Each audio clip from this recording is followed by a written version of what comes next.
Good morning, people.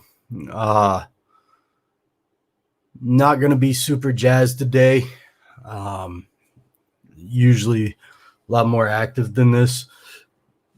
Um, my so for those of you that don't know, I had a lot of stuff done over the past couple months, medical wise.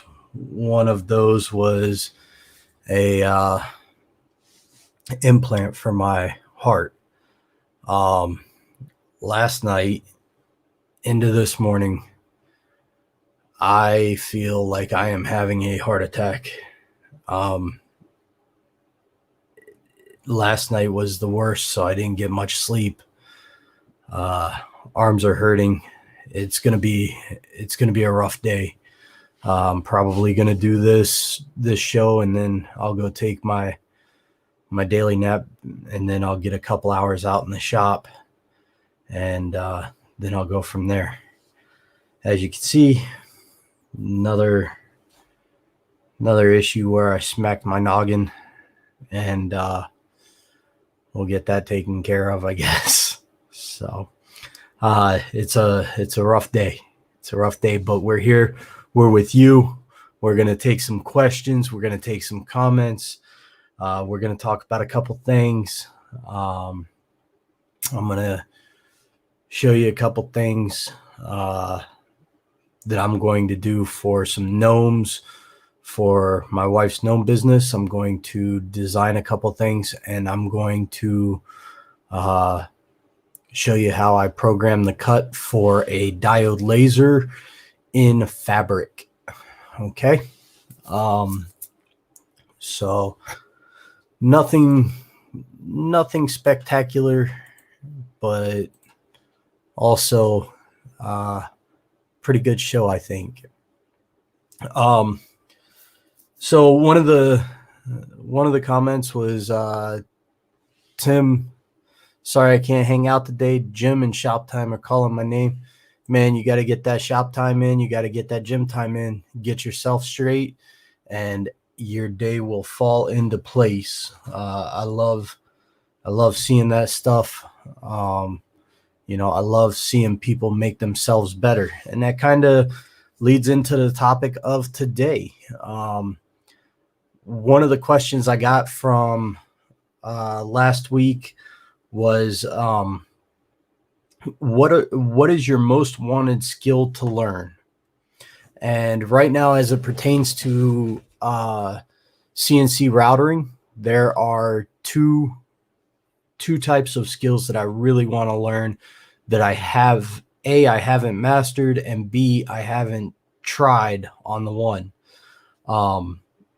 So you guys have seen me do inlay work on the CNC with just cutting something out, gluing into it, dropping epoxy into it, stuff like that. There is a thing called V-carve inlay, and I've seen a couple videos on it. It looks very intriguing and very awesome. And there is one channel out there that I have been following. I want to give a shout out to them. Let's do a little screen share here. Let's go here.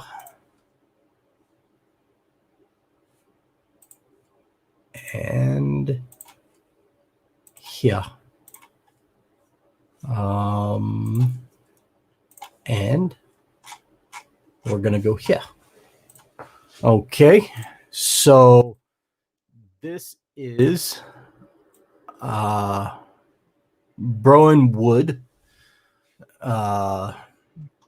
They have some of their stuff on here, and if you take a look, they do some absolutely insane V-carve lay-ins.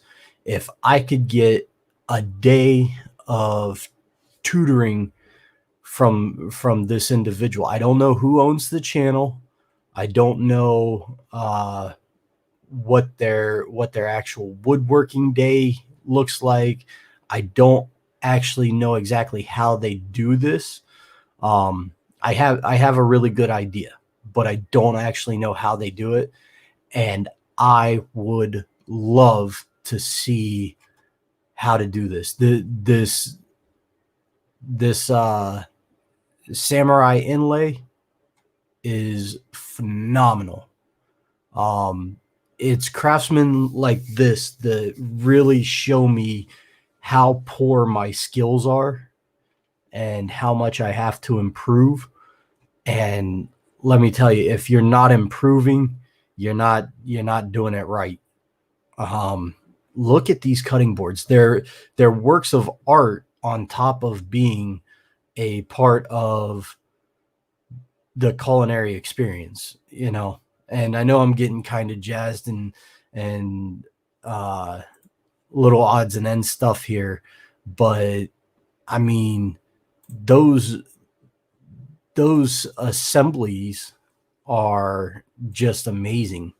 I think uh you have situations where these guys get into these niches and go headlong into them.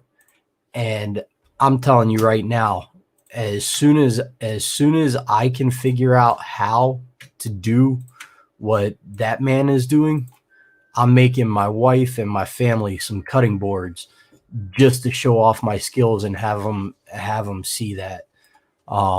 If anybody knows who this man is, uh, don't hesitate to tag him. Don't hesitate to get him in contact with me, please.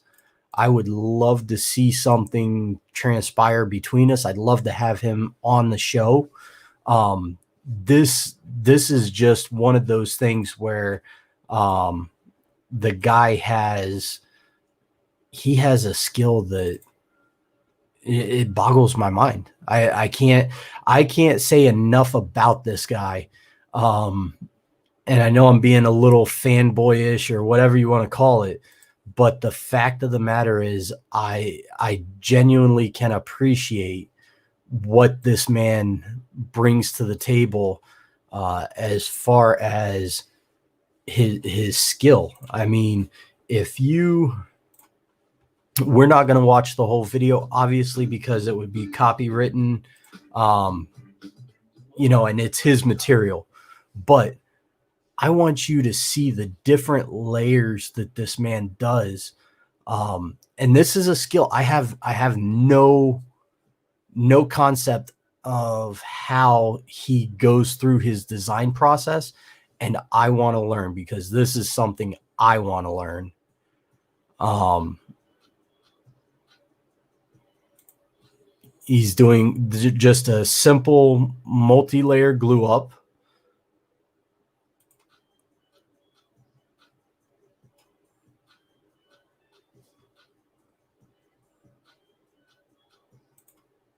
And then he surfaces it on the CNC. Nothing too crazy yet. I think he's using an ID2 or an I2D CNC. That's kind of what the framing looks like. I'm not quite sure. I haven't gotten a good shot of his CNC. I haven't bothered really paying attention to that.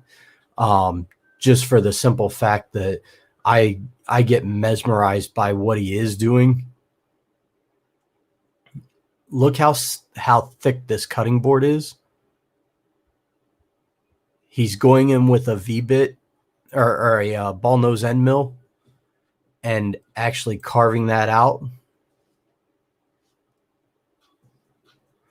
Now he's doing other colors, other types of wood, and carving all that aspect out.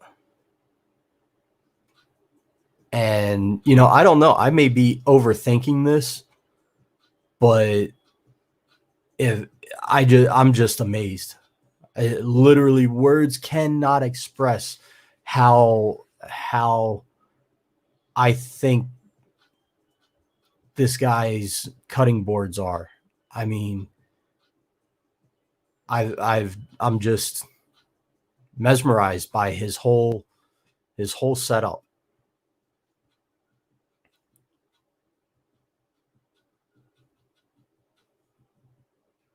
Now he put the tape in there to keep the glue from going into the places where he didn't want to do the inlay yet.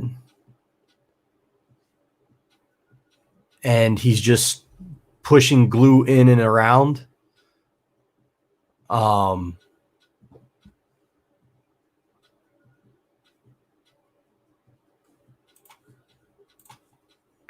We don't have any comments coming in. He's slamming it in with a rubber mallet.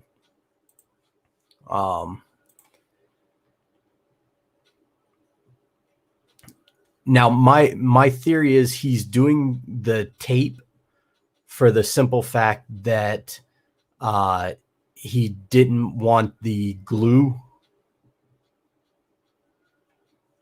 He didn't want the glue up, or the inlay glue to lay into other parts of the inlay. That's what my thought is. The gentleman's name is right here for his YouTube channel. I really want you to go check him out, give him some subscriptions, let him know that, you know, you're looking at his stuff, and try and figure out how he's doing it and how you can upgrade your skills to be able to do it. You know, because I don't know that my skills are good enough to do something like this. I talked with Bull from the Mate group about this. This is the guy we were talking about on that interview I did. And I just, dude, there's nothing I can say. I'm being real fanboy right now. I know. But look at that.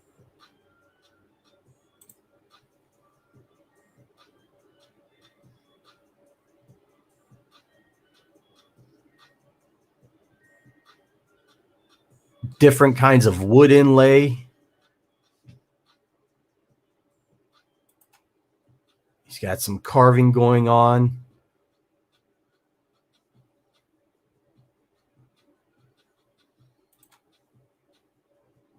You know, this is one of those things that I really wish my skills were up to par on. This is, to me, this is an art that I have no idea how he's doing it. I'd like to know, is he measuring zero off of surface, or is he measuring zero off of the table and then grinding and then milling the top in accordance with that? Like, how exactly is that being measured?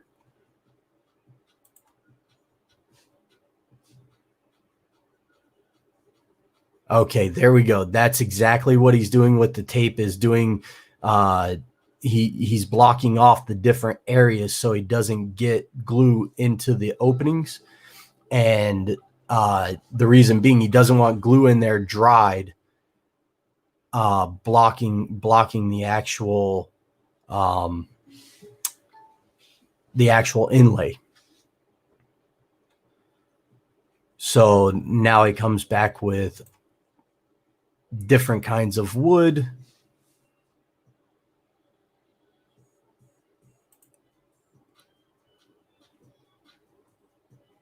And it makes you feel real good to see a man crafting something so unique and so awesome. I have a couple pieces I'd really like to try with, like some black walnut and some African ebony on it. Look at that cutting board, how thick it is. The round over, the attention to detail that he actually put into it to begin with, that's absolute artwork. I'd like to know, is he using walrus oil or Odie's oil or just regular cutting board oil? And is he wiping it down with a Scotch-Brite? And items like that. I mean, this is his Facebook page and his IG.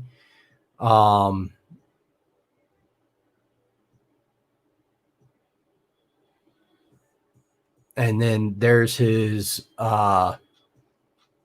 YouTube channel.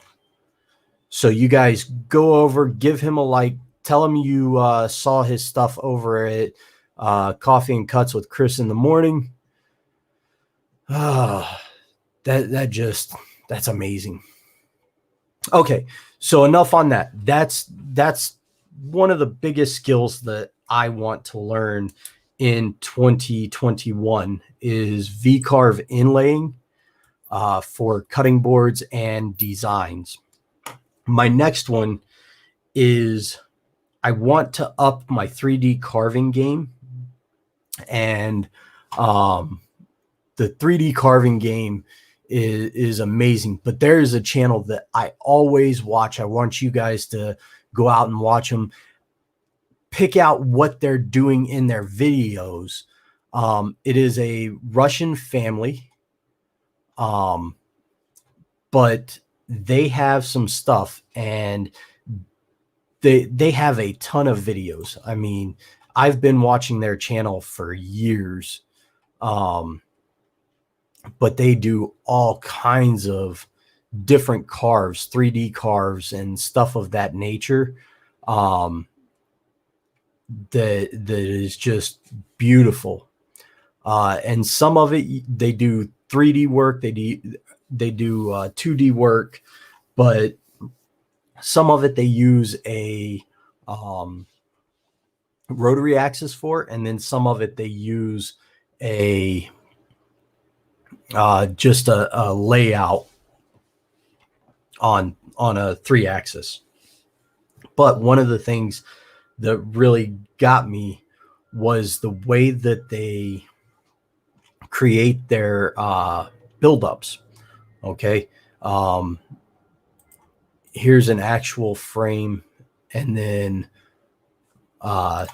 this is something to, this is an artwork in and of itself. So it looks like they designed in ArtCam, which is an Autodesk design tool. I think that's what software they're using.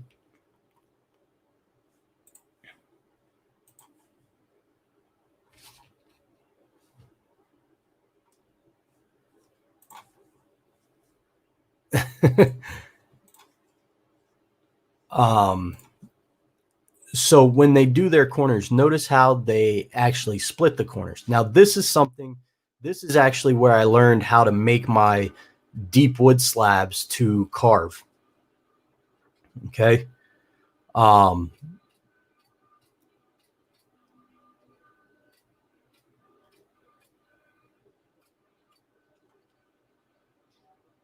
They run their glue along it. They nail the ends to align it. They clamp it, edge clamp it, and then they put it in a hydraulic press to actually get the glue to adhere. So you have adhesive and pressure, and that's how they get their long, thick pieces. And I had done it like that, but not in this manner. And then they also have some where they cross hatch their pieces, and keep bowing to a minimum. Stuff like this really interests me just because I don't know the craftsman part of this. I think this is a lot like what McBride Woodworking and and that I think that's kind of how he does his furniture and stuff. I could be wrong. I'm not absolutely sure. But man, he is doing a number. I'll tell you that.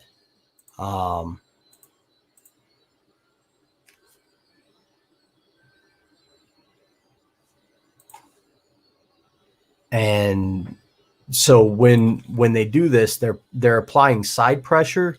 They have the adhesive in the center, and then they have the pressure coming down.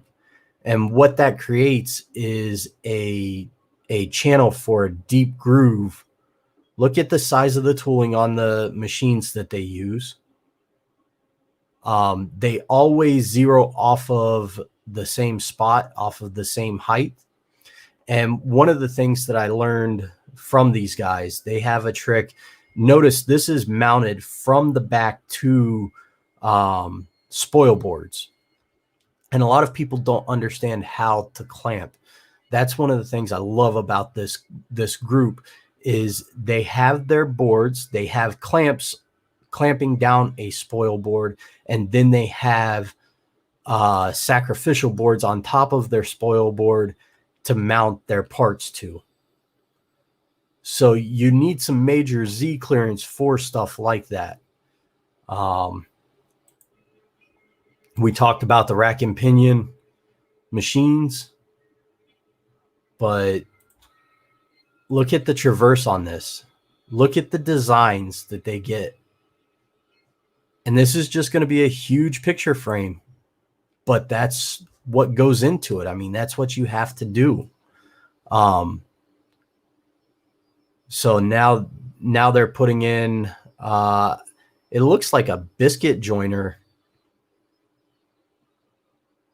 of some type. And once again, this is stuff I don't know anything about. In terms of the hand tools like this, I know circular saws, chop saws. Okay, it's more like a round over, and I've heard of it before, and I forget the name of it. It basically is like a biscuit, but it has a mortise type edge to it. If you know what it is, pop in there and say something, please. I hate sounding like an idiot.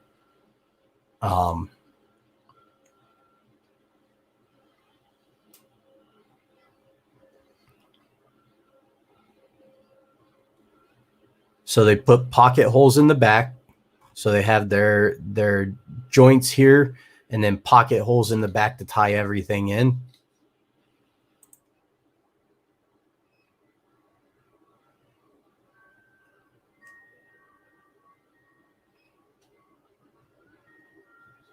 Look at how tight those joints go in.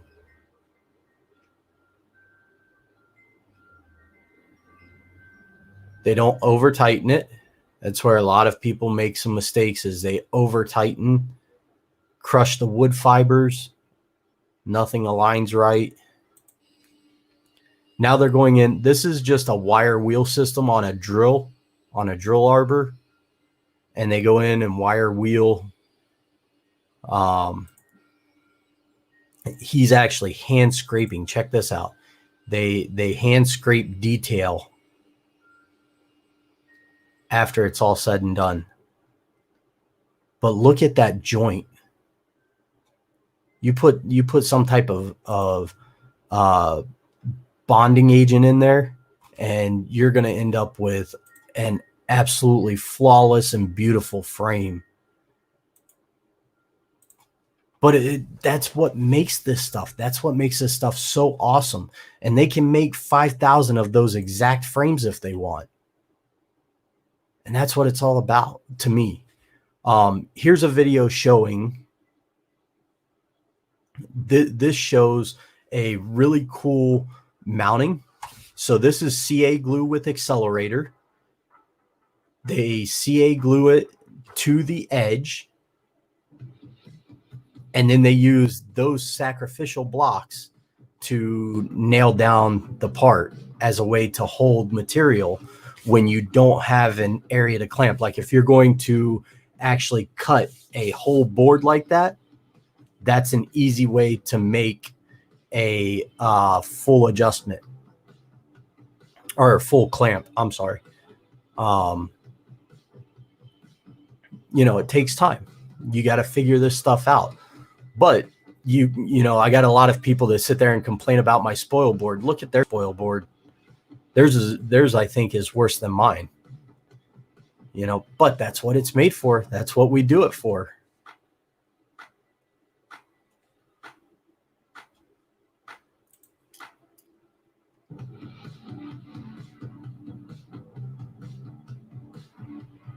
If you want to mount directly down to the board, to the first spoil board, all you would need is shim stock, like aluminum foil tape or something like that, on those little pads that they super glued on, and then use a dial indicator in the actual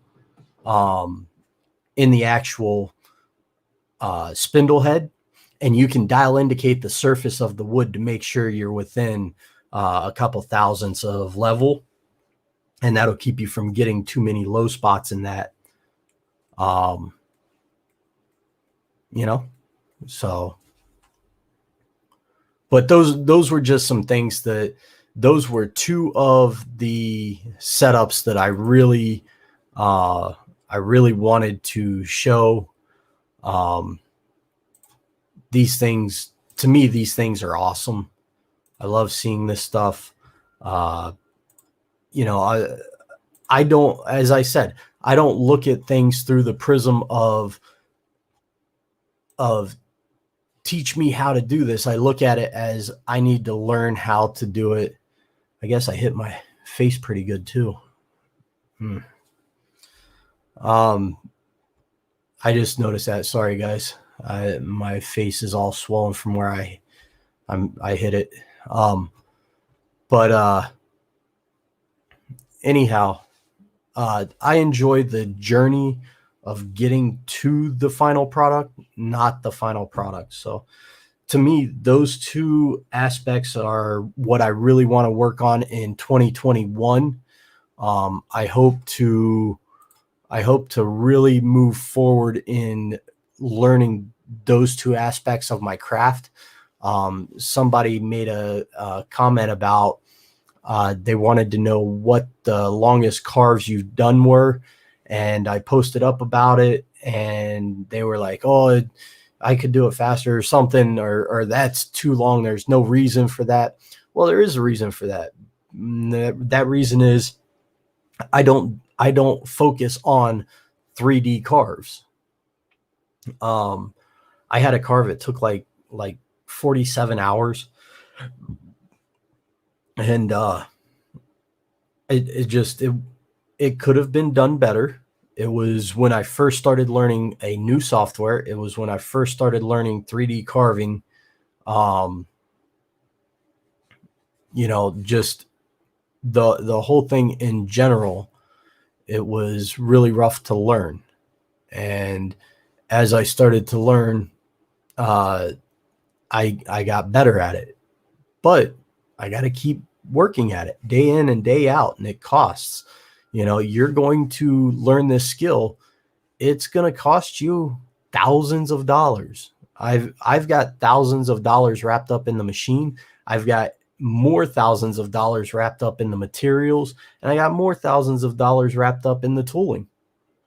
These hobby machines, entry-level production machines, are not cheap and easy to keep. So as you guys learn this stuff, pick out some stuff that you want to learn, you want to concentrate on, and go from there.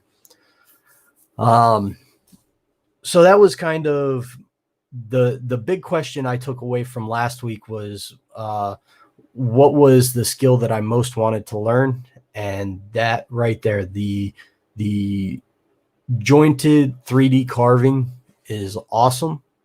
And the V-carve inlays are even better.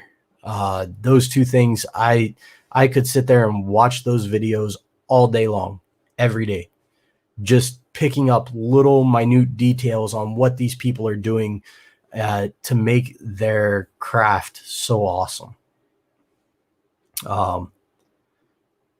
I got a private message that asks, what kind of coffee am I drinking this morning for Cuts and Coffee, or Coffee and Cuts? I am actually drinking Folgers Nior Blue. So it is their dark roast. It's in a black container with blue accent. And I added in some local harvested vanilla infused honey. And yeah, it's actually not bad for Folgers. I'm typically not a Folgers type of person. My wife buys it because it's coffee and it's cheap. But that's that. So that's what I'm drinking this morning. Not a lot going on in here.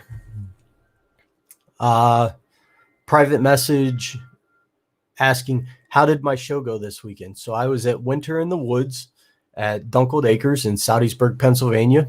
I did a live broadcast from there showing where I was at, what kind of crafters were there and everything. We did really well. I'll pull up some of the things that I took custom orders on, and I've already got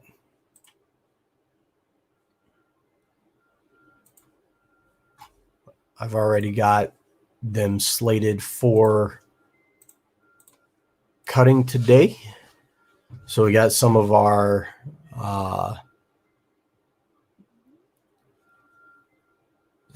different monograms and stuff like that. So those were those orders. So, oh man, my chest is killing me. So I guess let's go ahead and do our tutorial for the day, and then I think I'm going to wrap this up. Let's open up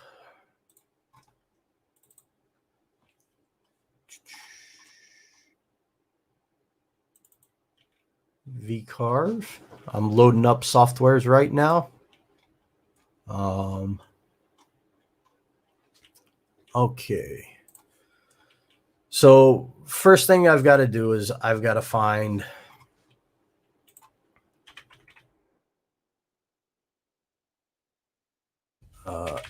antlers.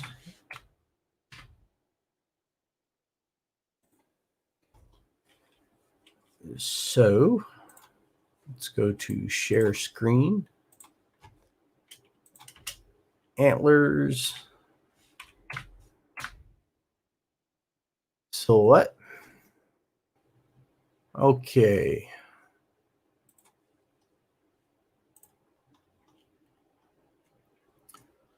Let's see a funny set of reindeer antlers.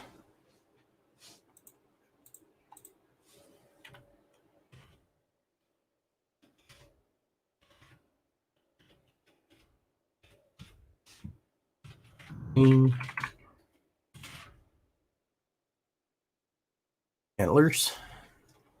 Okay.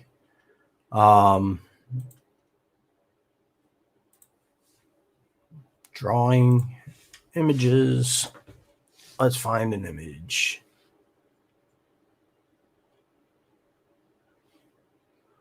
We want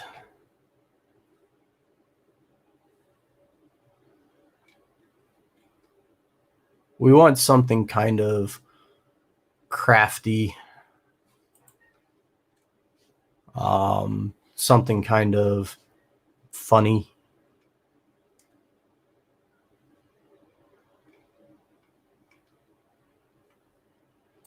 I think that's probably going to be our ticket right there. Okay. We're going to save image as a PNG. We're going to close out of that. We're going to go to desktop. antlers, open with paint.net. Let me go to share screen. Okay. So we've got this set up. We're going to now take this. I just want this piece. So we're going to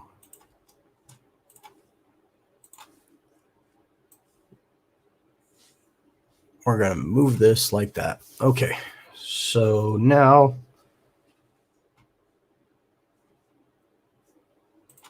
let me go through what I did.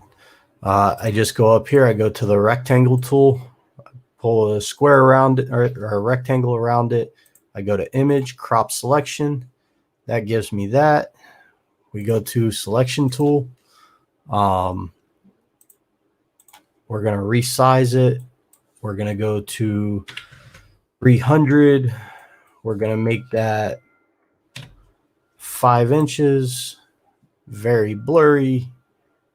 We're then going to select magic wand tool. We're going to choose that. We're going to hit Control I.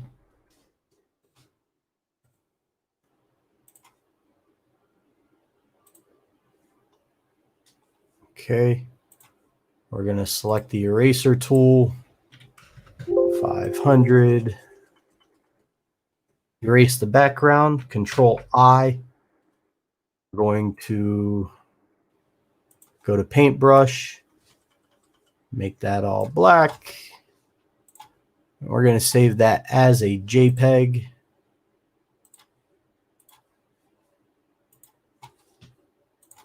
Save that.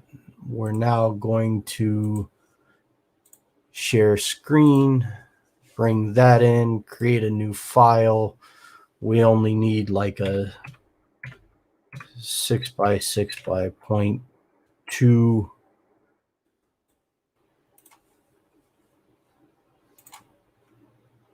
We're going to say 0.02 because we're cutting felt. We're then going to import. Going to import that. We're then going to preview. Let's loosen that fit up a little.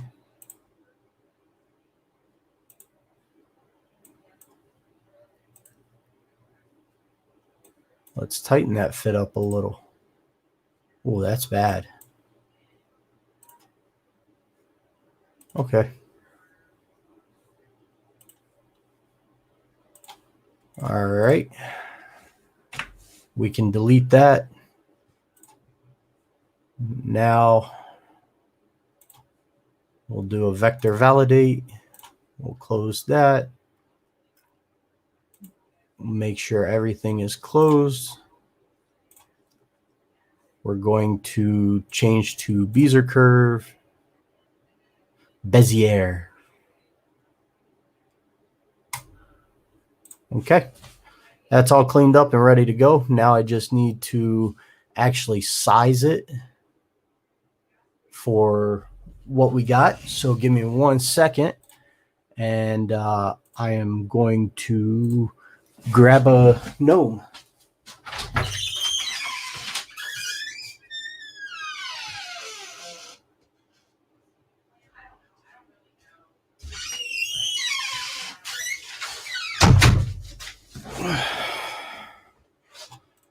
Okay, we're back.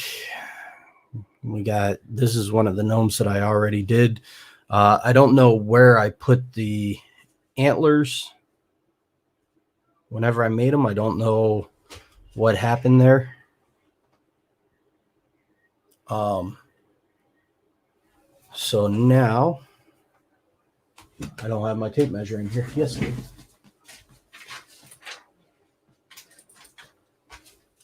So now I just measure what I had before.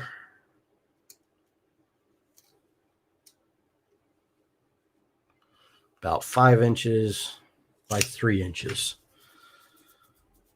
Okay.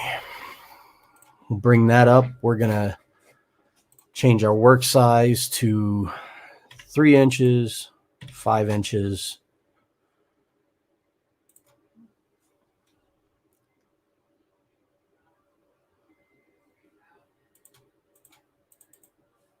And okay.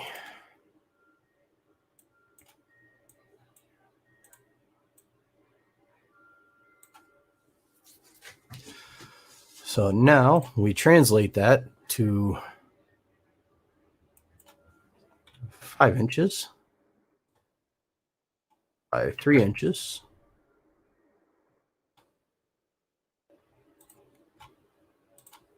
And centered.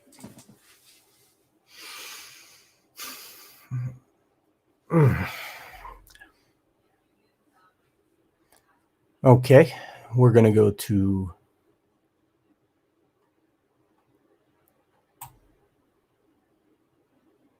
save as antlers. I better put no antlers. Okay, we're going to do a profile cut.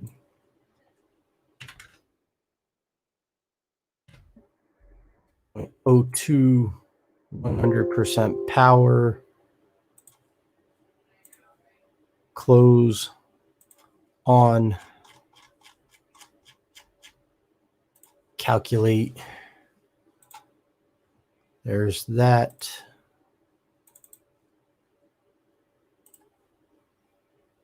Okay, and we'll go to save JTech.